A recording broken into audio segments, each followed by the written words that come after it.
మీనరాశి వారికి జన్మంలోనే శుక్రగ్రహము రాహుగ్రహము రెండు గ్రహాల యొక్క సంచారం జరుగుతుంది. ఇందులో శుక్రుని యొక్క సంచారం శుభఫలితాలు ఇస్తుంది, కానీ రాహుగ్రహం యొక్క సంచారం శుభప్రదమైన ఫలితాలు ఇవ్వదు. అట్లాగే తృతీయంలో గురు యొక్క సంచారము శుభఫలితమని ఇవ్వజాలదు. తృతీయ చతుర్థ రెండు స్థానాలలో గురు యొక్క సంచారం జరుగుతున్నది, కుజుని యొక్క సంచారం జరుగుతున్నది.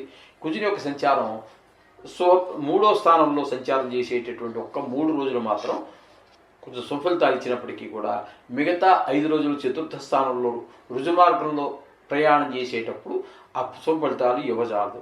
అలాగే సప్తమ స్థానంలో కేతు యొక్క సంచారం జరుగుతోంది. సప్తమ స్థానంలో అది కూడా సుఫలితాలు ఇవ్వజాలదు. వ్యయ స్థానంలో బుధ రవి శని గ్రహాల యొక్క సంచారం జరుగుతోందండి. అందుచేత ఇందులో వ్యయ స్థానంలో సంచారం చేసేటటువంటి రవి కానీ బుధుడు కానీ శని కానీ సుఫలితాలు ఇవ్వదు. ఇక్కడ మనం మీనరాశి వారికి కూడా ఏనాడు శని జరుగుతున్నది. అందుచేత శని ప్రభావం కొంచెం ఎక్కువగా కనిపిస్తూ ఉంటుంది. మొత్తంగా మనం చెప్పుకోవాల్సి వస్తే జన్మంలో ఉన్నటువంటి శుక్రుడు మాత్రం ఆరోగ్యాన్ని బాగా చూసుకుంటాడు, మనసు ఉల్లాసంగా ఉండేటగా చేస్తాడు. కాకపోతే రాహు తద్భిన్నమైనటువంటి ఫలితాలన్నీ ఇస్తూ ఉంటాడు. ఈ మనసు కొంచెం ఆరోగ్య విషయంలో దెబ్బతీసే అవకాశం ఉంటుంది. అలాగే ఈ దోమలు, బల్లులు, బొద్దింకలు ఇట్లాంటి వాటి వల్ల కూడా కొంచెం విషక్రిముల వల్ల కొంచెం ఇబ్బందులు కలుగుతూ ఉంటాయి. కాకపోతే తృతీయంలో గురువు అంత అనుకూలమైనటువంటి ఫలితాలు ఇవ్వడు. ఎవరు సహాయ సహకారాలు అందవు. కొన్ని సందర్భాల్లో ఇది శాస్త్రం కాదు, కానీ అనుభవంతో చెప్తున్న విషయాలు. గోచార రీత్యా గురువు తృతీయంలో ఉన్నప్పుడు చాలామందిలో నేను చూశానండి, కొంచెం వాళ్ళకి యాక్సిడెంట్లు, చిన్న యాక్సిడెంట్లు, లేకపోతే పెద్దదో చిన్నదో ఏదో ఒకటి జరుగుతూ ఉండటం అనుభవంలో విషయం ఉంది. కాబట్టి ఇక తృతీయ చతుర్థ స్థానాల్లో కుజుని యొక్క సంచారం తీసుకున్నట్టయితే ఒక్క 3 రోజులు మాత్రం తృతీయంలో సంచారం చేస్తున్నారు. ఆ 3 రోజులు మాత్రం కొంచెం శుభప్రదమైన ఫలితాలు, సహాయ సహకారాలు అందటం లాంటివి జరిగినప్పటికీ ఈ మిగతా 5 రోజుల్లో మాత్రం ఇక్కడ చతుర్థంలో జరుగుతున్నది. అక్కడ మీకు అనుకూలమైనటువంటి ఫలితాలు ఇవ్వడం. తద్వారా మీరు అమ్మాలనుకున్న, కొనాలనుకున్న ఇల్లు కానీ, వాహనం కానీ, లేదా భూములు కానీ అమ్మడానికి ఇది సరైన సమయం కాదండి. మీకు సహకరించగలడు కుజుడు. కాబట్టి అట్లాగే సప్తమ స్థానంలో కేతు ఉన్నారు చూడండి. ఈ సప్తమ స్థానంలో ఉన్నటువంటి కేతువు మీకు భార్యాభర్తల మధ్యన మీ అభిప్రాయాలు ఒకటిగా అవ్వడానికి అవకాశం ఉండదండి ఇక్కడ కేతుగ్రహ సంచారం మూలాన.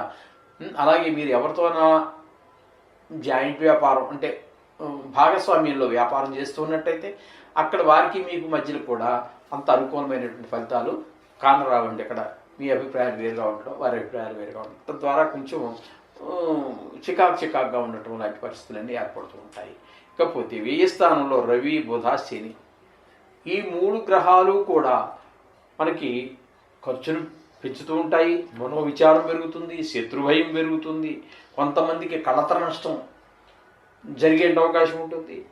అలాగే కొంతమంది, ఎందుకంటే ఇది సుమారుగా మనం చెప్పుకున్నాం కదంటే రాశిగతమైనటువంటిది.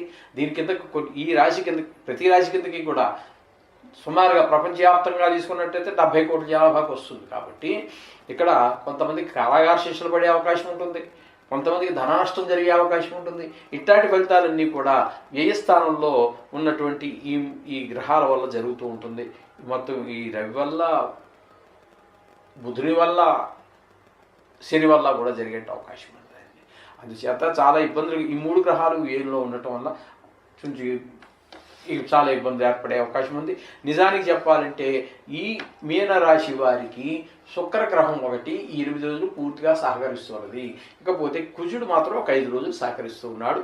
మిగతా రోజులన్నీ కూడా మనకి ప్రతికూలంగానే ఉంటున్నాయి. కాబట్టి ఈ రాశి వారు కూడా తప్పకుండా తగు జాగ్రత్త ప్రతి విషయంలో, డబ్బులు ఖర్చు పెట్టడంలో కానివ్వండి, డబ్బులు ఎవరికో ఇవ్వడంలో కానివ్వండి, సూరిటీ పెట్టడంలో కానివ్వండి, అమ్మక విషయాలు ప్రతి రూపాయి ఆచితూచి ఖర్చు పెట్టండి. అవసరమా కాదా అని 1కి 10 సార్లు మీరు నిర్ధారణ చేసుకున్న తర్వాతే డబ్బులు ఖర్చు పెట్టండి.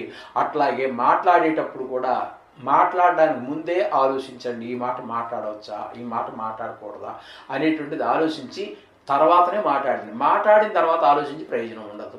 తద్వారా కోపాలు పెరుగుతాయి, తాపాలు పెరుగుతాయి, శత్రుత్వాలు పెరుగుతాయి. అనేక రకాలైనటువంటి కొంచెం గ్రహాలన్నీ కూడా ప్రతికూలంగా ఉన్నాయి కాబట్టి చాలా జాగ్రత్త అవసరము. అందుచేత ఖచ్చితంగా వీరు ఈ మీనరాశి వారు ఈ వారం రోజులు ఇంటి దగ్గర చేసుకోవటమే కాకుండా ఆఫీస్కి వెళ్ళేటప్పుడు, లేకపోతే షాప్కి వెళ్ళేటప్పుడు, లేకపోతే వచ్చిన తర్వాత ఒక్కసారి గుడికి వెళ్ళి ఆ నవగ్రహాల చుట్టూ కొంచెం తిరిగి నవధాన్యాలు తీసుకొని ఆ నవగ్రహాల పాదాల దగ్గర వేసి నమస్కారం చేసుకోండి.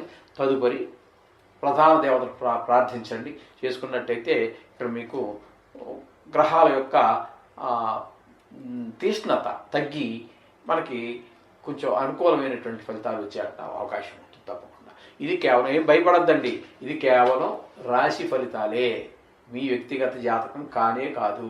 దానికి దీన్ని అనుసంధానం చేసుకోవాలి. దీనికి ఉన్న ప్రాముఖ్యత దీనికి ఉంది కాదంటలేదు, కానీ వ్యక్తిగత జాతకం తీసుకుని అందులో బాగున్నప్పుడు దీని యొక్క ప్రభావం చాలా చాలా చాలా చాలా తక్కువ ఉంటుంది. కాబట్టి వ్యక్తిగత జాతకం కూడా రాయించుకోండి, మా దగ్గర సౌకర్యం ఉన్నది.